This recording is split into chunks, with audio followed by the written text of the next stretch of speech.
Hi, good morning, everyone. Welcome to 147th CMAAO International Weekly Meeting. We are meeting on 24th of June 2023. It is 9:30 a.m. right now, and we are meeting for all the CMAAO countries across Southeast Asia, Asia, and Oceania. Today, we are meeting on a very important topic, impact of STI on sexual health. And to present this topic, we have Dr. M. Balasubramaniam. He is joining us from Tamil Nadu.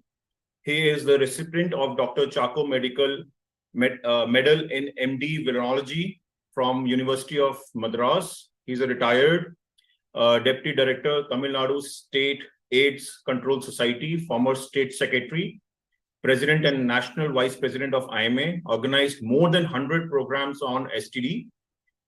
He's a district vice programs on AIDS, safe blood transfusion of private practitioners of Tamil Nadu. And if anybody wants to join this session, they are free to join. They can join on the session of 818-8591-1572. This is a Zoom ID. You can just open the Zoom and you can come and ask your questions in the chat box. Sir, over to you. Thank you, Saurabh Agarwal.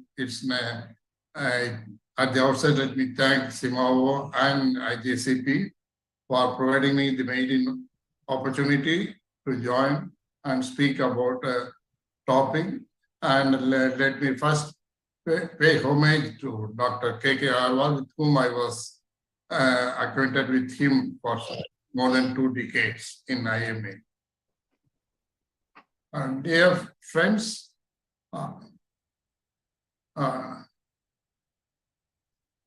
the topic I had chosen is impact of sexually transmitted infections on sexual health. You know, everyone is concerned about health. And WHO defines health not only as absence of disease, but physical, mental, and social and spiritual well-being.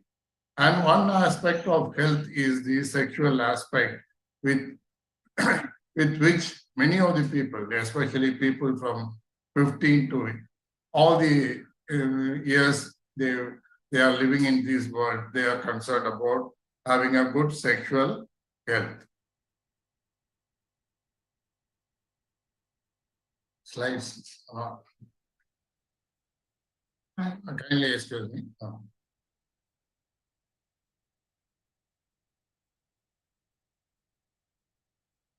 More than 1 million, that is 10 lakh sexually transmitted infections are acquired every day worldwide.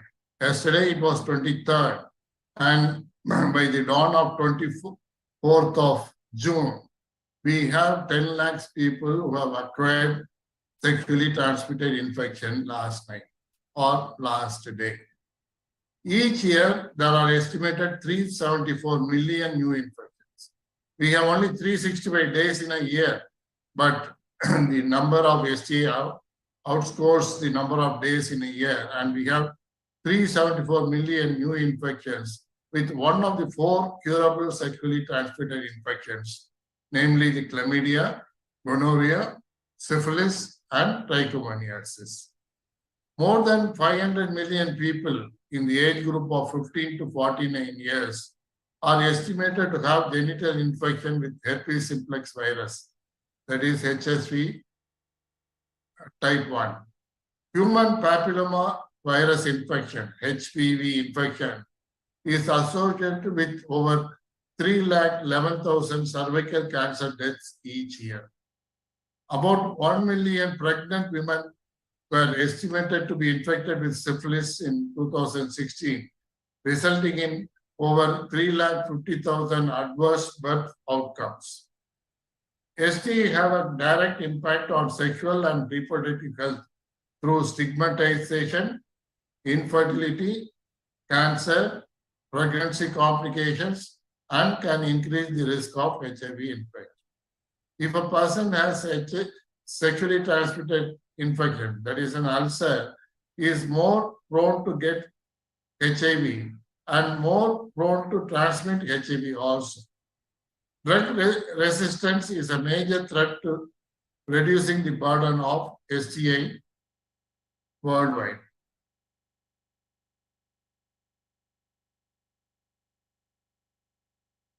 More than 30 different bacteria, virus, and parasites are known to be transmitted through sexual contact, including vaginal, anal, and oral intercourse. It is not only the vaginal intercourse which results in sexually transmitted infection, even anal and oral sex can cause sexually transmitted infections. Some STI can also be transmitted from mother to child during pregnancy, childbirth, and breastfeeding, especially HIV. 8 pathogens are linked to the greatest incidence of sexually transmitted infections. Of these, 4 are currently curable: syphilis, gonorrhea, chlamydia, and trichomoniasis. With a single injection or single course of tablet, we can cure these 4 diseases. The other 4 incurable virus infections like hepatitis B, herpes simplex virus, HIV, human papilloma virus are incurable. In addition, emerging outbreaks of new infections that can be acquired by sexual contact, such as monkeypox, Shigella soneri, Neisseria meningitis, Ebola, and Zika. Even Ebola and Zika can be sexually transmitted, as well as the re-emergence of neglected sexually transmitted infections such as lymphogranuloma venereum. These herald the increasing challenges in the provision of adequate service for STI prevention and control. So if you see the world map, no continent is free from sexually transmitted infections. If we take our CMAAO, Asia things, we have 13.8 cases of chlamydia per million, 11.4 cases of gonorrhea, 0.9 cases of syphilis, 13.2 cases of trichomoniasis. So before the advent of HIV, whichever countries, whichever continents were having a high prevalence of sexually transmitted infections, now they have the highest prevalence of HIV, especially the South African countries, even our Asian countries like India, we have the higher incidence of HIV. Right. Let me come to this. See, sex is a basic human urge, especially after adolescence, when the boys, they have the surge of testosterone, and the girls who have surge of start menstruating, estrogen and progesterone, they have the secondary sexual characters with them. And in boys especially, they experience a new phenomenon called erection of penis. Till then, they were using the penis only for urination. Now, they have a different purpose or additional purpose. This knowledge, they do not get from the schools or syllabus or scientifically. It is from the peer influence. Tell your friend, I will tell you who you are. So birds of same feather flock together. When these teenagers, and with especially the marriage being postponed nowadays, they want to finish not only graduation, they want to finish post-graduation, go for a job, earn well, and settle in life, and then get married. So by this time, it will come to 30 years or 35 years. So till then, how they can control this phenomenon of sex? See, sex is a physiological process, just like urination, defecation, everything. But there is no pleasure involved in urinating or defecating. Whereas when they involve in sex, when they have ejaculation, they have the pleasure called the orgasm. Even the orgasm can occur in women also. So the boys in the teenage and third decade of life, 20 to 30 years, because of postponement of marriage, they want to experience or experiment with sex. So with the peer influence, they have sex with commercial sex workers or people known to them, and they have sex. So during sex, they get the pleasure, but the next day morning, they get frightened. They would have heard about sexually transmitted infections or AIDS. So they become curious and go to bathroom and examine their genitalia. So far, they have not retracted the prepuce and cleaned the smegma. But here, after having a sex, they become guilty and look at their genitalia. 20 to 30% of the people will have pearly penile papules or ectopic sebaceous gland or Cordyceps glands. So they presume this as a sexually transmitted infection. No infection can occur within 12 hours of having the contact. So they become panicked. They presume that they have acquired a sexually transmitted infections. And this is called venerophobia. And they usually do not discuss with their parents. Sometimes they discuss with their friends. The friends, sometimes they take them to a general practitioner. And many times the general practitioner himself is not familiar with the various venereal diseases or sexually transmitted infections. He may get confused. He may presume this as what and refer to a sexologist or a venereologist for treatment. So when this poor guy, when he comes to a sexologist or venereologist, the venereologist takes the history, examine, and he says, what you have is not a venereal disease. This condition is called venerophobia.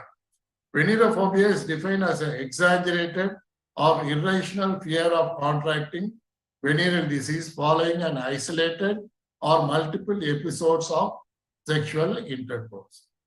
Being a lesser known entity in dermatology, very less cases are recognized and reported. I don't think even the international nomenclature for various diseases includes this condition, venerophobia. It is a condition that is observed exclusively in males. In females, most of them are asymptomatic. They cannot see the inner parts of the genitalia. They're just like boys seeing their penis externally. And moreover, women are bothered more about pregnancy, whether they would have become pregnant after this sexual unprotected sexual contact. So they are more bothered about pregnancy rather than the sexually transmitted. Sir? Sorry, sir, go ahead. Somebody just unmute that background. So I'll answer in the end. I'll answer your queries. So there is a specific incubation period for various sexually transmitted. I told you there are 30 diseases, each one caused by a microbes. And the incubation period is the interval between the entry of the organism and the onset of signs and symptoms. Some of the diseases, they have a short incubation period, like chancroid, gonorrhea, even trichomoniasis.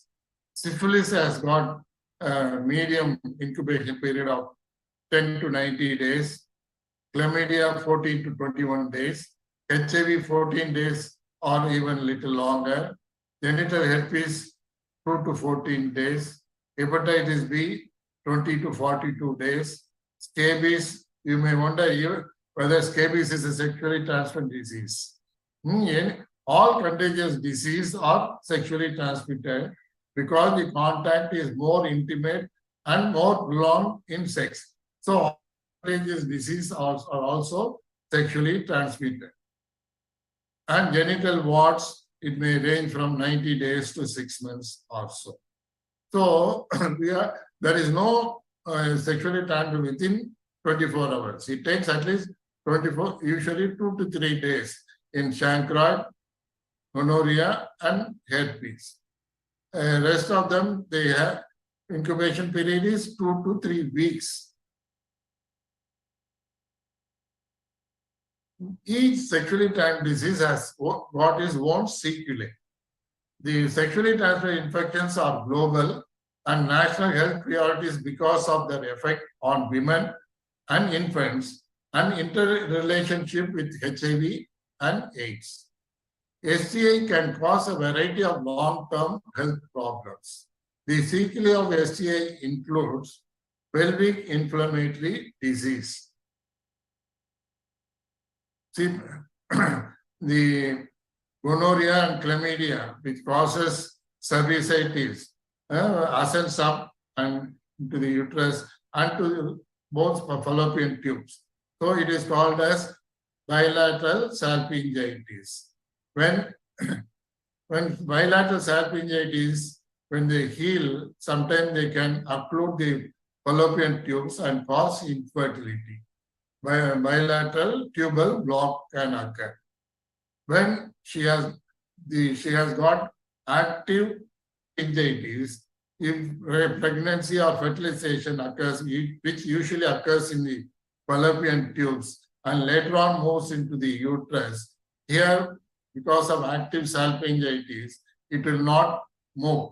The embryo will not move and it will start growing in the tube. So this is called tubal or ectopic pregnancy. And as you know, the papillomavirus are the main culprits for cervical cancer. Perinatal or congenital infections in infants born to the infected mothers, they can.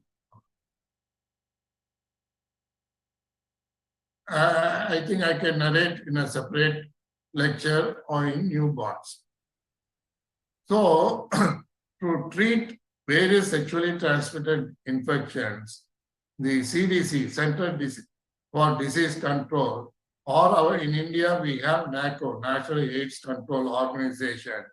They have come out with syndromic management, where not only venerologists, even any doctor, or to the extent that even any nurse or paramedical people, if they follow this flow chart and take the history and follow the flow chart, they can treat. So, for example, genital ulcer, non-herpetic. When do we say non-herpetic? When the ulcers do not start as vesicles. In herpes, it always starts as vesicles and rupture and forms the ulcer. When it is not vesicles, genital ulcer, single or multiple, painful or painless, burning sensation in the genital area, enlarged lymph nodes. We give benzathine penicillin 2.4 mega unit, that is 24 lakhs IM after test dose, or azithromycin 1 gram single dose. If the person is allergic to penicillin, doxycycline 100 milligram BD for 15 days and azithromycin 1 gram single dose. So the azithromycin will take care of chancroid, and benzathine penicillin or doxycycline will take care of syphilis. So it comes in a kit form with specific color code also. So it is the tablets are given free of charge in the government hospitals. Genital ulcer, herpetic, genital ulcer or vesicles, single or multiple, painful, recurrent, burning sensation in the genital area. We give acyclovir 400 milligram thrice daily for 7 days. So when the patient comes with vesicle before rupturing or after rupturing with the history of vesicles, we make the diagnosis of this genital ulcer, herpetic, and give acyclovir 400 milligram TDS for 7 days. Same thing with urethral discharge. We give azithromycin 1 gram and cefixime 400 milligram. Azithromycin will take care of chlamydia and cefixime will take care of gonorrhea. Vaginal discharge, usually vaginitis is caused by trichomoniasis, candidiasis, or bacterial vaginosis. Here we give secnidazole 2 grams statum and fluconazole 150 milligrams statum. Where it is a lower abdominal pain with PID, usually it is gonorrhea or chlamydia. We give cefixime 400 milligram, metronidazole 400 milligram PD for 14 days, doxycycline 100 milligram PD for 14 days. So when the infection has ascended into the uterus, fallopian tubes and the abdominal cavity, we don't use single dose, we use medicine for 2 weeks. So for pubo, azithromycin and doxycycline. Azithromycin will take care of chancroid and doxycycline will take care of lymphogranuloma venereum. Bilateral scrotal swelling, epididymoarthritis. We give azithromycin to 1 gram to take care of chlamydia and cefixime 400 milligram to take care of gonorrhea. So, so the treatment of various sexually transmitted diseases are very simple. And we have all the government hospitals and some of the private hospitals empowered to give the medicine free of charge. So the same friend who had taken this friend, new friend to a commercial sex worker, takes him to the health facility, and in the health facility, doctor sees and says, give the diagnosis and give the treatment and cures him almost to the point of cure.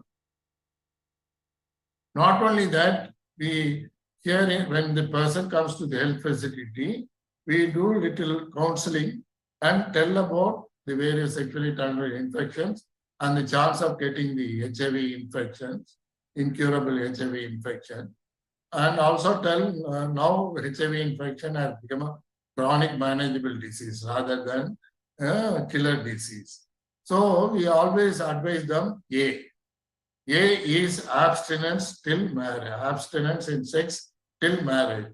Friendship should not cross boundaries at any time. So A is for abstinence in sex till marriage. B is for be faithful to the spouse, let it be husband or wife. So the marital relationship should be mutual, trusted and long lasting. So B is for be faithful to the marital partner. C, for people who cannot listen to A, that is abstinence, before marriage, and B, being faithful to the marital partner. If they want to have premarital or extramarital contact, they should always use condom. Never condom condom. Because condom gives about 99% protection from various sexually transmitted diseases, including HIV. So when they properly use the condom, the chance of getting the disease is very, very remote. So C is for condom. And also we have D. Even if they are unfortunate and they have sex unprotected and get the HIV or any of the disease, we have the treatment. Even HIV with the antiretroviral drugs, it has become a chronic manageable disease. And the drugs are given free of charge in the government hospitals, in the district headquarters, and medical college hospitals in India. So I initially told about venereophobia, especially when the teenage people and early 20s and 30s age group boys, when they have a desire or a libido, when they have sex and they fear about sexually transmitted infection. Once they come to know about the various health facilities because of counseling or approaching the health facility, they now know that almost sexually transmitted disease can be avoided by using condom. And even if they get the disease, they can approach the health facility and get cured of the sexually transmitted infection. And even in women who is more bothered about pregnancy, emergency contraceptive pills are available. which they can take within 24 to 48 hours of after exposure and prevent becoming pregnant. So this facility or the better knowledge results in promiscuity. Promiscuity is defined as indiscriminate indulgence in sex, not bothering about the partner, place, or time of sex. Because they know they can use condom and have sex, or even if they get the disease, they can approach the health facility and get the treatment. So promiscuity, even though it is a late phenomena occurring in these people, these people indulge in premarital or extramarital sex for a long time. And sometimes when they have unprotected sex with the extramarital contact and have marital contact with their spouse, they can transmit this infection to the innocent wife also. So promiscuity is little dangerous in the sense that they can get the infection and pass it on even in the incubation period of the sexually transmitted infections which they may sometimes get. So the promiscuity phenomenon thing. So my thing in what I wanted to stress in my lecture is initially there will be a phenomenon called venerophobia, and when they get the disease and get the treatment and get the counseling, the fear of venereal disease may go off, and these people may indulge in promiscuity, frequent sex. So I would like to project 2 or 3 more slides before taking up the questions. See, we do not have a postgraduate course in sexual medicine, especially in India. And the undergraduates, they do not have the lecture about the sexual medicine also. So there is a lacuna in the curriculum of the medical education, which has caused the quacks, the people, unqualified people, to plunge into the sexual medicine and come out in various things, media, yes, both television and social media, and fool the gullible public, and they make money without treating them with the scientific knowledge. So our IMA Tamil Nadu State, we have started a certificate course in sexual medicine. These are the topics which we cover: introduction, basic values in sexuality, response cycle, psychology of sexual response, hormones in sex, investigation, counseling, psychotherapy, sex therapy, sensate focus, pharmacotherapy, coitus posture, consummation, sex factors helpful in treating infertility, male infertility, hypoactive sexual desire, sexual aversion disorder, male erectile disorder, male orgasmic disorder, female sexual disorder, female orgasmic disorder, painful coitus, sexuality education, and much more, like even POSCO, prevention of child sexual abuse. So the course coordinator is Dr. Narayan Reddy, the famous sexologist from Chennai, and he is also the chairperson for the Asian countries of sexologists, and myself. Eligibility is IMA CGP life membership. Course fee is 25,000. Duration of course is 6 months. First and last class exam will be offline, that is in person at Chennai. Class 2 to 9 will be online twice a month. And for admission, they can contact the email imatamilnadu@gmail.com or cgpv imatamilnadu@gmail.com.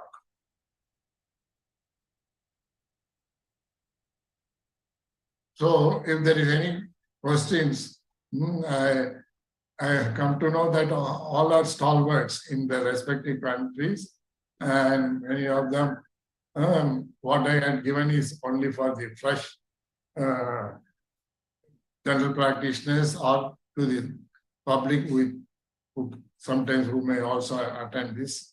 And if I would like to get the information about the STI in their respective countries. Thank you, sir. We'll close the slides now. So thank you for your wonderful presentation on the very important topic. Now we will open the forum for the question answers. Does anybody has questions related to the topic?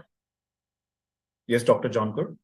A very nice lecture. I think it is very sensitizing for all people. Maybe we will circulate this video to all medical colleges so that at least those interns who do basic MBBS should understand this is a nationally important topic. My question was after COVID and all that, and people doing, say, getting fascination of doing oral sex, do you have additional viral infection which are STD? Yeah. See, we thought during COVID, STI or HIV will come down. Initially, it did, the thing. But when people were confined to the houses or when they started working from their home and they had more free time and extra time and money and the STI and HIV which were coming down in the initial part of the COVID, now they have started ascending. Not only that, many people did not approach the health facility who are already suffering from HIV. There were many dropouts. The PLHA, people living with HIV or AIDS, could not travel in the initial years of COVID.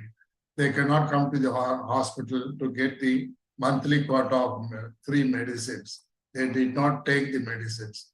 So many of them became defaulters.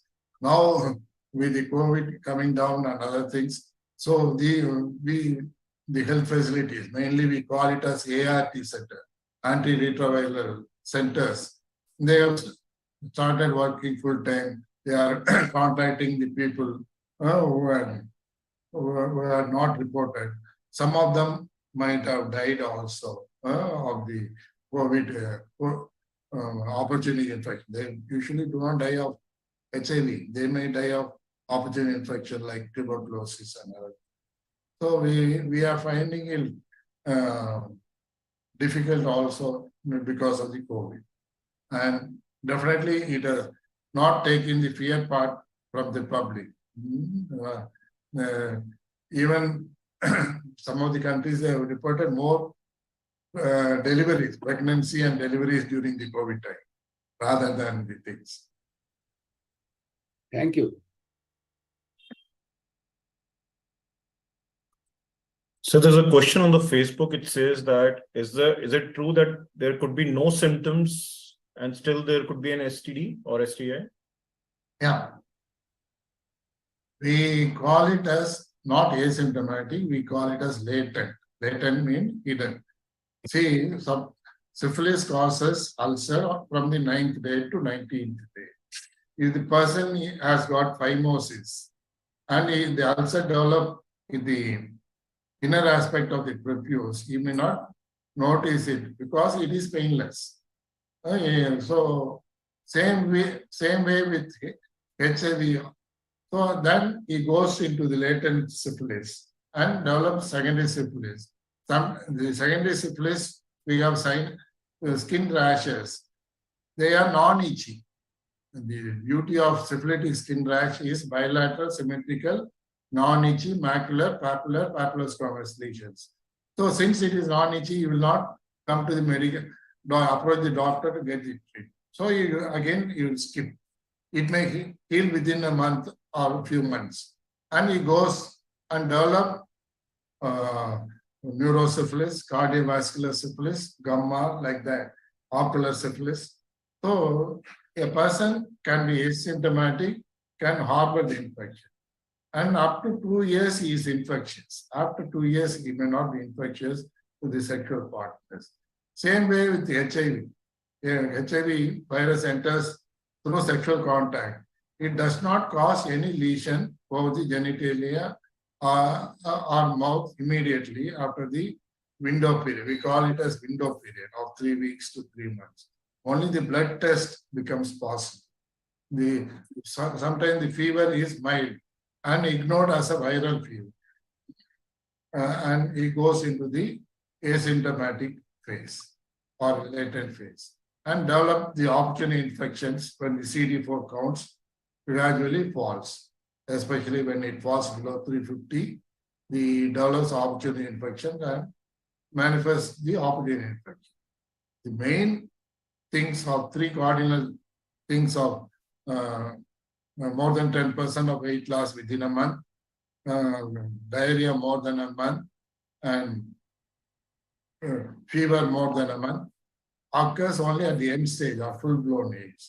Rest of the times it is only the opportunity infections which bring these people to the health facility.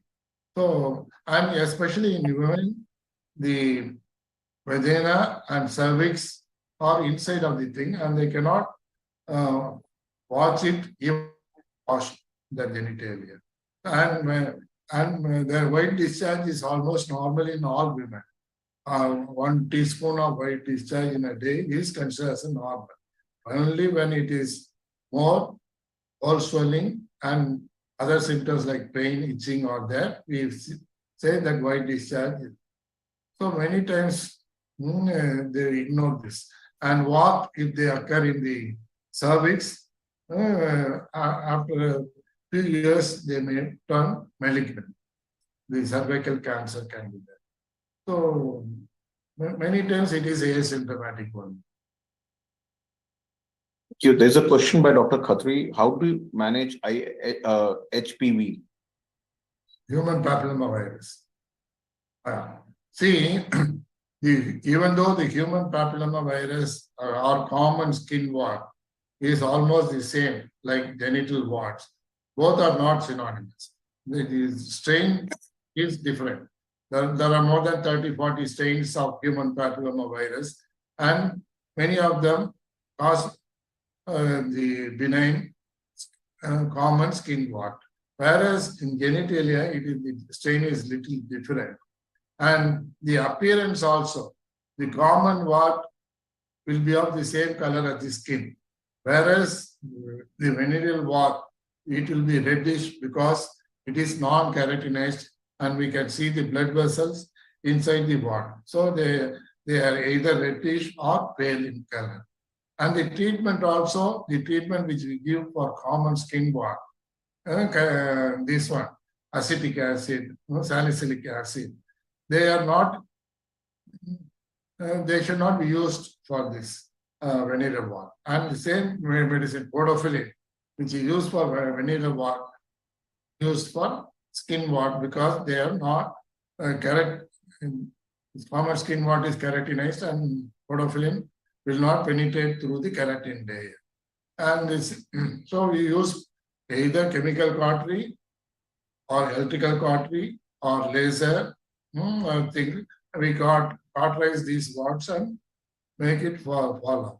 So treatment is very simple, especially when the warts are seen outside the genital area, with 3 or 5 applications of podophyllin or the things we can control human body.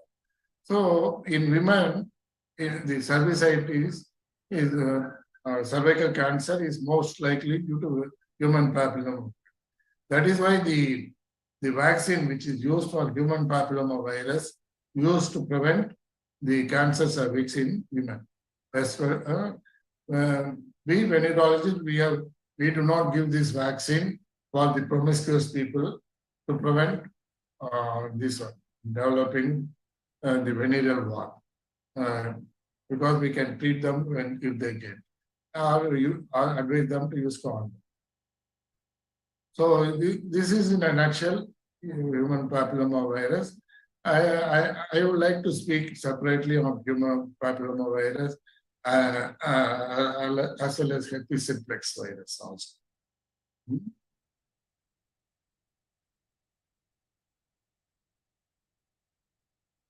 Okay, there's another question from him. Belantis DD management, please guide. Now, balanitis. The inflammation of the glans penis is called balanitis. And inflammation of the prepuce or the foreskin is called fasciitis. Usually occur together and they are called as balanopasciitis. What is required is only genital hygiene to prevent this balanopasciitis. Especially the teenagers, where at the age of 14 or 15, when they start secreting mucus secretion on the surface of the prepuce, we call it as smegma. It is secreted by small tiny glands called Tyson gland on either side of the frenulum, that is thin tissue occurring in the 6 o'clock position of the prepuce, where it joins the glands. So, even before marriage or sex, these teenagers should be advised to retract the prepuce, pour a mug of water, clean it with 2 fingers, and remember to pull back the foreskin immediately. If they are not able to retract the foreskin, is called phimosis. And phimosis may not do much harm in young children and other people. But when they have sex thing, it may either result in tear or it may move backwards and they can become edematous and they cannot be pulled forwards. We call it as paraphimosis. Then it becomes an emergency to reduce the edema by puncturing with needle and pulling back the prepuce or do the dorsal slitting or even circumcision. So the balanopasciitis can be due to many of the bacteria and things. Many times it is due to the infection of the smegma by Fusospiraceae. So it will produce superficial ulcers. Sometimes venereal STI like gonorrhea, chlamydia, trichomoniasis, even candidiasis, they can cause this balanopasciitis. So we have to treat the cause. First take a smear and examine whether it is due to Fusospiraceae or due to sexually transmitted infections. I told you for gonorrhea we use cefixime for 400 milligrams stratum. For chlamydia we use 1 gram azithromycin. For trichomoniasis we use 2 grams of secnidazole. For candidiasis we use 150 milligram of fluconazole and treat it. For Fusospiraceae, the secnidazole or metronidazole is helpful and all Fusospiraceae also will be destroyed by metronidazole. So balanopasciitis, it is easy to treat, but when it is left untreated, it may lead to even carcinoma of the penis, smegma collection and other things. Smegma is carcinogenic and it can lead to carcinoma of the penis also. So balanopasciitis can be treated easily. Usually we give 1 gram of azithromycin, 400 milligram of cefixime, 2 grams of secnidazole and 150 milligram of fluconazole as a syndromic thing. Even herpes sometimes can cause, and in that case we use acyclovir cream. Dr. Khatri, would you like to unmute and ask question? He has another question. Please guide us about indication using tacrolimus in venereology. These are new drugs. In syndromic management, we do not use the new drugs, but these things can be used. As a dermatologist, we can use it and leave it to the treatment of the specialist. Many times, even the fungus, now there is a phenomenon called tight dress syndrome. People using jeans, both male and female, when they use these jeans and there is no free circulation or breathing by the things. And moreover, they use synthetic undergarments. So they get this fungus infection, especially tinea cruris. They are very much prevalent now, even in unmarried as a contagious. Hi, do we have any other questions on the floor?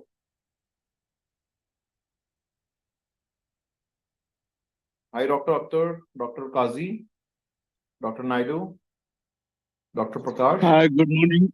Hi, excellent Nothing from me, presentation. Can I ask prevention issue? The treatment of STI syndromic management is free. What about the condom distribution is also free? And how is the utilization of condom in the population? Yeah, actually, before the advent of and availability of antiretroviral drugs, we were doing condom promotions, and we were distributing condoms in all STD clinics and other things also. We had also condom vending machines in many of the hotels, bar, bus stands, railway station. Also, we had free condom vending machines, which we carried out through non-governmental organizations, through NACO and respective state AIDS control things. We were advocating this free condom, and we were distributing free condoms.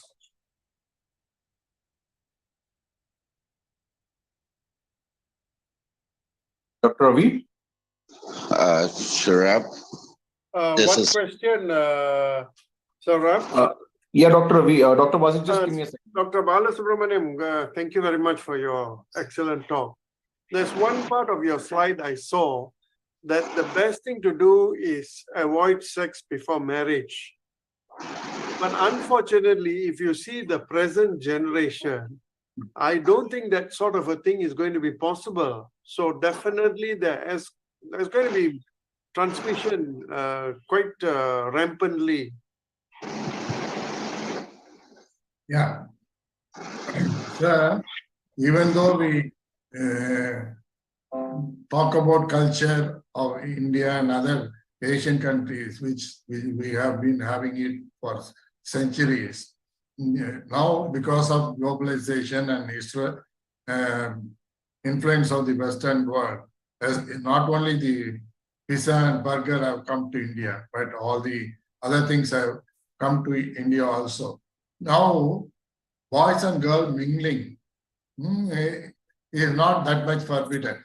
And sometimes even they give high five, so many other things, hug, and do so many things, even in the open space or public areas.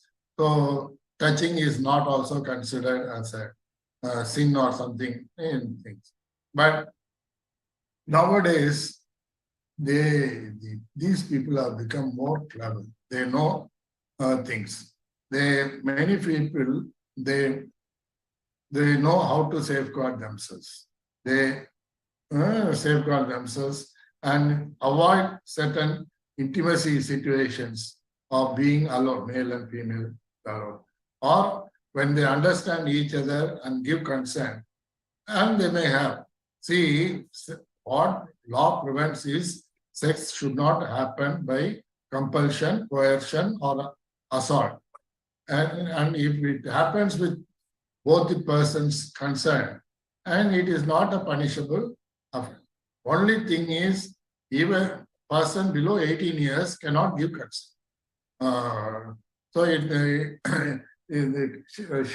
or she is considered as not an adult, and this act comes, POCSO Act, Prevention of Child Sexual Abuse Act comes. So many people they know about it, and they the influence of alcohol in India, most of the states they have free availability of, not in the sense, even though it is available for money, it is available everywhere. And there are certain party drugs. Now, a lot of parties happening on Saturdays. Where is the party like that on Saturday? So party drugs are also there.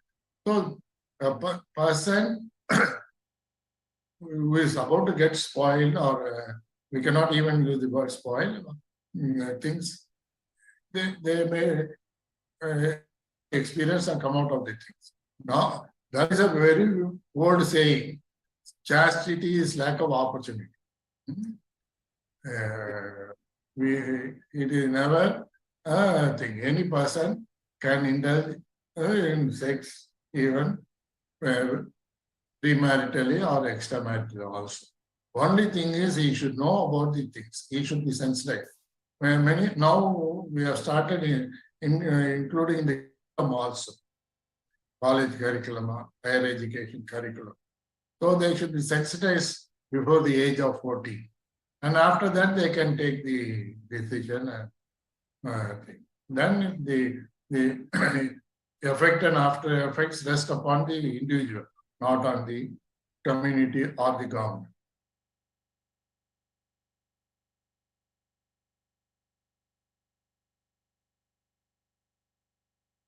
Dr. Kasi?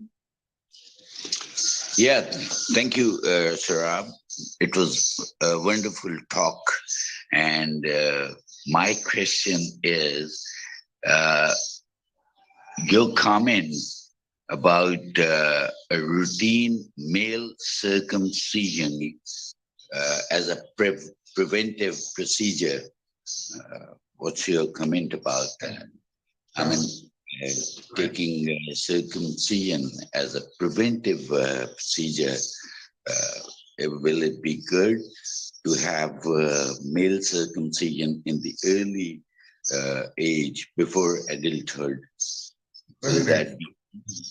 So this we have seen in African countries. Even though when HIV was prevalent 30 to 40%, those communities which were Christian things, the prevalence was heavy. But in Muslim pockets, where they undergo circumcision in the African country, the HIV prevalence was less. So a lot of research was done, and it was found in uncircumcised person, when he has sex, when the to and fro movements are there, in the inner aspect of the prepuce also get exposed, and there is micro aberrations, if not visible things, micro aberrations are there.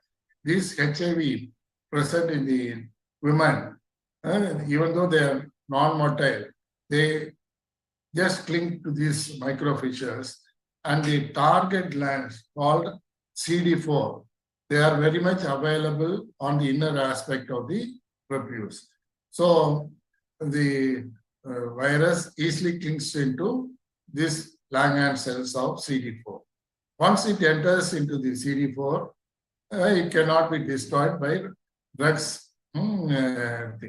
Even we do not have virucidal drugs. It is only static things. So seeing this, many of the Christians in African community, they have had this circumcision voluntarily, and government also provided them circumcision. So this circumcision is described as an invisible condom. It is as if they are wearing the condoms, even though they are not wearing the condom. If they are circumcised, the chance of getting the HIV infection is less, because the thing, and it's what's called an invisible condom. But in country like India, or the Christian, where the Hindu-based or Christian-based countries, it is very, very difficult to convince them to protect, just to get rid of this HIV. do circumcision.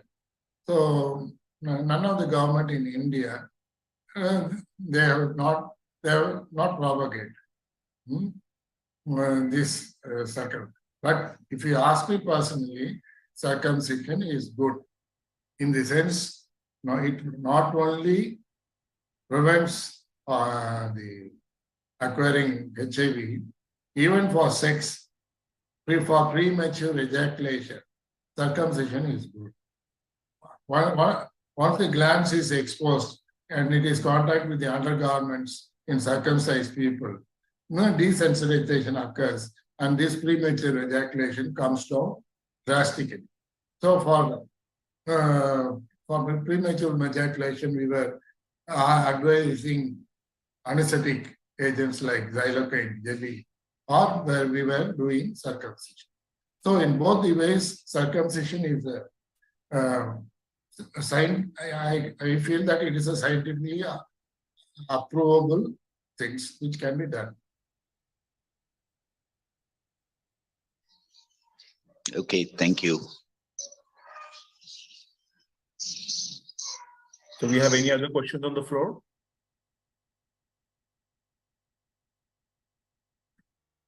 Okay, so sir, thank you so much for your wonderful session and your wonderful time you have given it to us. It was a very, very helpful session for all of us. The session is live on social media.